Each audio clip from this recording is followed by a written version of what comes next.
Okay. All right, Rindy. Hi. Okay. So first of all, how did you come to this way of life, to this way of eating? What were the steps of the journey that brought you here? Yeah. So I was diagnosed with rheumatoid arthritis, probably at the age of about 37, 40. Had problems with joints for many years. And a lot of emotional issues, a lot of emotional eating, weight problems for a long time, but inflammation was the big thing for me. It just got worse and worse. And I've tried paleo before and kind of didn't follow through enough.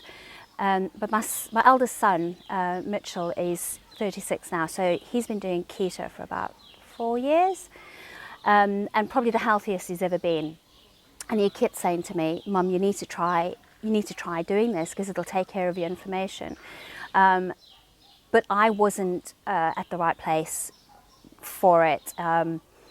Lost my mom 2 years ago, and emotionally I was in a really bad place. So I needed to be in a place where I could receive that and make that decision for myself. And then January this year, my pain levels were awful. I was put on, year before last, I think I was put on methotrexate. They increased the levels of methotrexate. I was put on hydroxychloroquine, sertraline for depression, nortriptyline for neurological pain, and then tramadol for pain and other pain meds. So I started on the keto journey at the end of January, followed so many different people on YouTube and watched videos and so on, and the more I watched, the more I got interested in the carnivore way, but also other things in your life that could be causing. I've always known that stress gives me pain. So it's trying to look at all the different angles. And after probably about 8 weeks, it must be about 8 weeks on keto, my pain levels had reduced incredibly, but still not to a point where I felt that, it was right. I wasn't needing to walk with a walking stick anymore. I could go up and down the stairs without going, one step at a time. Made a huge difference. And then I discovered Phil Escott, followed some of his videos, and then booked a consultation with him, and that really helped me because he gave me the confidence just to say, right, let's just do it. It's simple, there's nothing complicated about it, just do it. Cut everything out for 30 days, have meat, salt and water, and see how it goes. So I'm still very early in my journey, still just 3 weeks in, but already I've noticed a huge difference. Cut my meds by half, So I'm very excited about the journey going forward. Very excited. That's great, Rindy. That's great. You might want to just wipe the top of your. I was just going to say. Just because it's glistening. Yeah. You might I can feel it. Go, oh no, I don't like that. Yeah. Sweating. I'm sorry it's so hot. Yeah, no, that's brilliant. That's just fantastic. Yeah. Get somebody to stand over.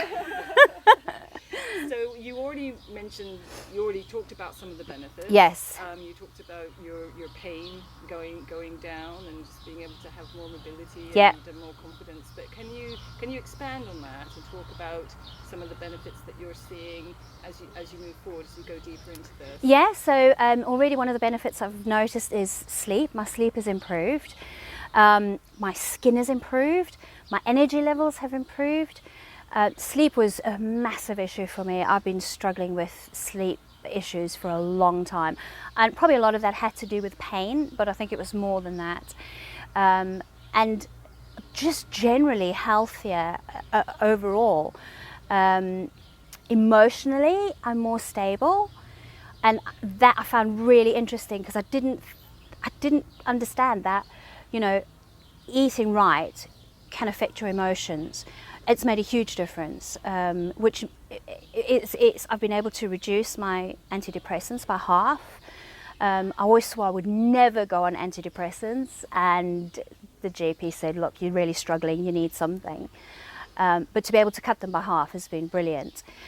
And people look at me and they say, you look fantastic. What are you doing? I've lost just over a stone in weight. It's going really slowly, but that's fine because, the health benefits far outweigh that. And I think as my body heals, the weight will will come off. Yeah, and just a nicer person, I think, in general. That's really cool. So I want to talk about the resistances. Yes. But I realize that it's a lot more than just your own resistances. You said earlier over lunch that you had to face a lot of your own inner biases. Yes. But I want to, in the answer, if you could also, obviously that would be the focus, but then address maybe resistances you had within the medical establishment, within maybe your family or your friends, so you can expand out from that to your sort of, social environment. Yeah, sure, absolutely. So starting with the medical, years ago I remember speaking to a rheumatologist about diet, because my mum had rheumatoid arthritis and she experimented with food and cut out grains and various things, but didn't quite go all the way. And I remember talking to him about it and saying, I'm trying my best to help myself here, and looking at my diet. And he said, there's no scientific evidence that food makes any difference to arthritis. And I walked away feeling really deflated. I'm sorry, I'm going to step. It's all right. Is it possible you could ask, there's a guy speaking quite loudly, quite close to us. Is it possible you could just ask him to move somewhere else? Sorry, we pick that up. That's all right. So it left me feeling. Just 1 second. Give like a break of like 1, 2, 3. Yeah. And pick up from with the full sentence. Yes. So talking to the rheumatologist about diet and saying I'm doing everything I can to help myself by changing my diet, and his reaction was that there is no scientific evidence that diet makes any difference to arthritis or rheumatoid arthritis. So it left me feeling really deflated and almost hopeless. I really felt that there was no hope. And that was a few years ago, and it's been an ongoing thing for me over the years, where the GPs or the rheumatologists, just everything is to do with medication, and then it's lose weight, it's easier on your joints. I know that, I understand that, but you keep giving me these medications and I keep putting on weight. And then in terms of my own bias, it's that growing up in the 70s and 80s, where everything was low fat, low fat and count calories, eat as few calories as you can, don't have any fat. So you grow up in that mindset. So then to kind of change that, and it's quite scary, the thought of, well, I'm going to be eating lots of fat, it's going to make me fatter than what I already am. And that's a really scary thing to process. And it took me a while. I'm a pretty positive person, but it did take me a while to get to that point. So there was a bit of a leap of faith. Absolutely.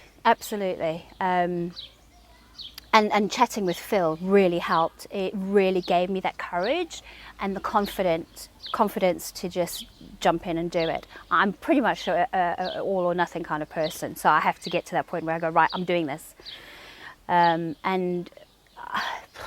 honestly, I don't think I'll ever look back. It's been the best thing I could ever have done for myself. So yeah, in terms of family, I have no resistance with family. My husband is extremely supportive. In fact, he started reading and watching videos about the ketogenic diet long before I started looking at it. So he's so supportive. He stands by me, all the step of the way, to the point where he's eating pretty much his main meal with me. He's still having his Weetabix and his fruit, but he'll get there.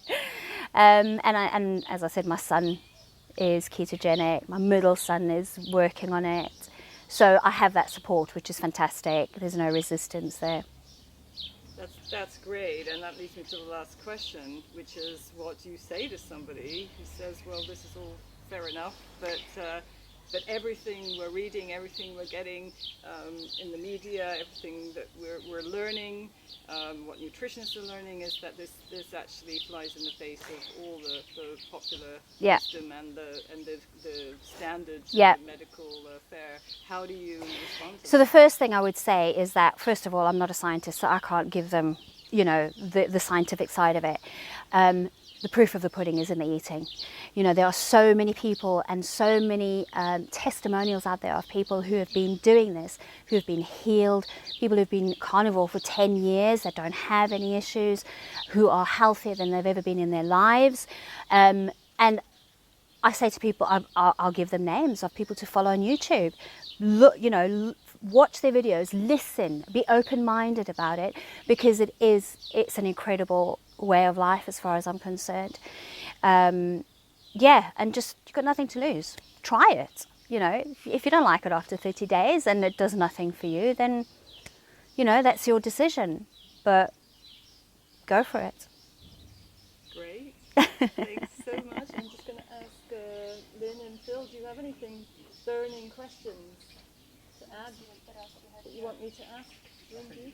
Are you sure? Both of you were just banging. Cool. She's a natural. She's amazing. Ah, Thank you. Really eloquent there, Yeah. Rindy. I was Thank enjoying you. It's just so nice. It just felt like we were just You chatting. sound really pro. You just say Yeah. things. But I am. Becky's so good too. I am. I'm trying really hard not to be evangelical about it with people, because it's so easy. I mean, it's like, it's made such a difference to my life. How can I not be excited about it? But you've got to back off, because people are like, oh, really? What's she selling? Yeah. More snake oil. Exactly. Yeah, it's that was brilliant. brilliant. Cool. Thanks so much. You're welcome. Thank you. Thank